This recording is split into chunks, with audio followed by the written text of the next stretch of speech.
Big boss Emmanuel చాలా కష్టపడ్డాడు big boss. అతనికి ఎలాగో అలాగా ఫుడ్ ఇవ్వండి big boss. Please big boss. అతనికి ఫుడ్ ఇవ్వకపోతే నేను కూడా తినను బిగ్ బాస్. అన్నా నువ్వు నా కోసం ఎందుకన్నా ఫుడ్ బంద్ చేయాలి నువ్వు? నువ్వు తినేసేయ్ అన్న సైలెంట్‌గా. ఎందుకన్నా ఈ మంచితనం అని నీకు అవసరమా అన్న?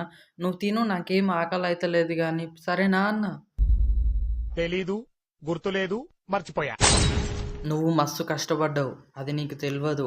నీకు ఫుడ్ ఇచ్చిందాక నేను తినను నేను. సరేనా? ఏదో తేడాగా ఉందేంటి? రేయ్ అరితిగా ఏంద్రా నువ్వు ఇంత నాటకాలు ఆడుతున్నావు? ఎంత మంచివాడు అని నీకు ఓటేయాలనుకుంటున్నావా? నేను నీకన్నా మంచిదాన్ని. ఇంకొకసారి సైలెంట్ గా ఉండు. అంతేగా అంతేగా. అవును. నేను జనాలని మోసం చేసేందుకే వచ్చినా. ఇప్పుడు ఏంది నేను వాళ్ళ ముందు యాక్టింగ్ ఆడుతున్నా ఏడుస్తున్నట్టు. వారు వద్దన్న వాళ్ళ నోట్లో కుక్కుదామని పోతున్నా ఎళ్ళాక నుంచి. ఇప్పుడు ఏందమ్మా నీది ఊక నాకు అర్థం కాదు నీది. ఒప్పుకుండు, నిజం ఒప్పుకుండు. వచ్చిన కానించి ఓవర్ యాక్టింగ్ చేస్తుండు. మస్తు ఓవర్ యాక్టింగ్ చేస్తుండు. ఒప్పుకుండు.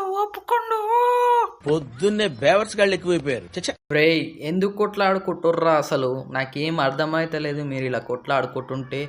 ఎందుకురా మీకు ఓట్లు కావాలనారా మీరు కొట్లాడుకునేది? చప్పుడాక్తూ ఉండి ఆడక మీరు అసలు వచ్చినమా ఆడ్నమా అని ఉండాలి గానీ మీరేందిరా ఇలా కొట్లాడుకుంటుర్రు?